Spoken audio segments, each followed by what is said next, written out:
包括保守党前主席在内的议员和同僚组成的跨党派团体已致函内政部长，要求逃离中国并在英国寻求庇护的维吾尔人自动获得难民身份。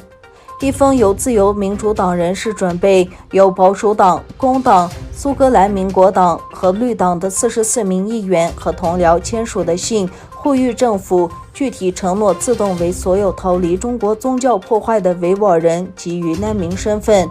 据英国卫报报道，世界维吾尔代表大会英国办事处负责人拉希马·马赫穆提表示，越来越多来自东突厥散的证据表明，可能发生针对维吾尔人的种族灭绝。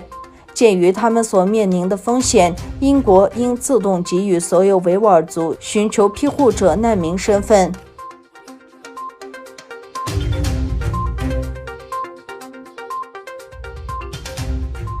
东突厥散国际非政府组织代表团昨天在安卡拉会见了土耳其内政部长苏莱曼·索伊鲁。由东突厥散国际非政府组织联盟主席、东突厥散教育和协助协会主席利达耶吉乌古子汗、东突厥散宗教学者联盟主席阿塔乌拉沙伊尔博士、东突厥散新闻和媒体协会主席阿布都瓦利斯博士、东突厥散工商联盟秘书长尼扎米丁和东突厥散人权观察组织主席阿迪里组成的代表团在安卡拉拜访了土耳其内政部长苏伊鲁。苏伊鲁部长在办公室接见了代表团，代表团向苏伊鲁部长送给维吾尔民族手工物品。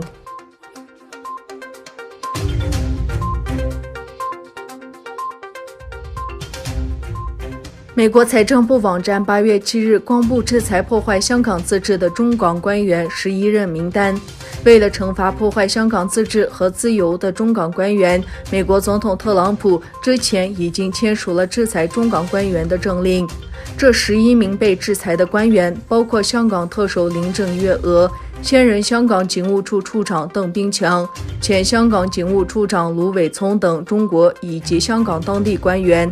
这11名被制裁的中港官员被美国财政部纳入外国资产控制室特指国民和被封锁人员名单。美国将冻结他们在美国的资产，以及他们直接或间接在美国持有的实体，并将禁止在美人士与这个黑名单上的人以及所拥有的实体进行商品或服务交易。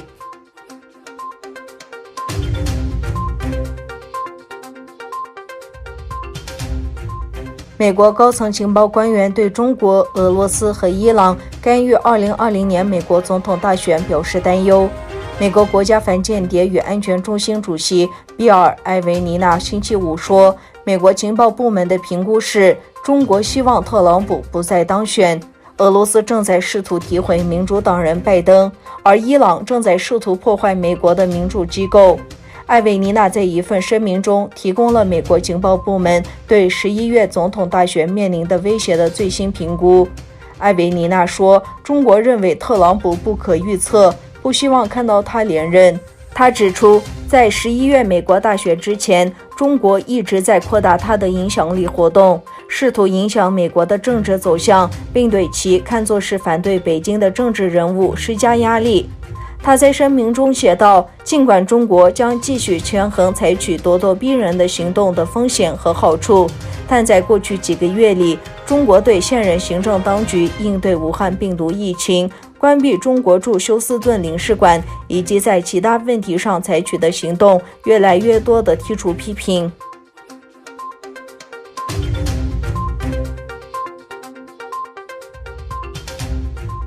印度航空快运公司一架载有191人的客机7日晚在印度南部卡里卡特机场降落时冲出跑道，至少造成16人死亡，100多人受伤。这架波音737型客机属于印度航空公司旗下的印度航空快运公司，当天直飞阿联酋迪拜至印度卡里卡特航线，负责运送印度侨民。当地时间7日晚，客机在卡里卡特机场降落时冲出跑道，坠入一条约9米的深沟，但没有起火。飞机冲出跑道后断裂成2载，跑道上到处散落着飞机残骸。现场救援工作正在进行。事故已造成包括2名飞行员在内的16人死亡，123人受伤，伤员已被送往医院接受救治。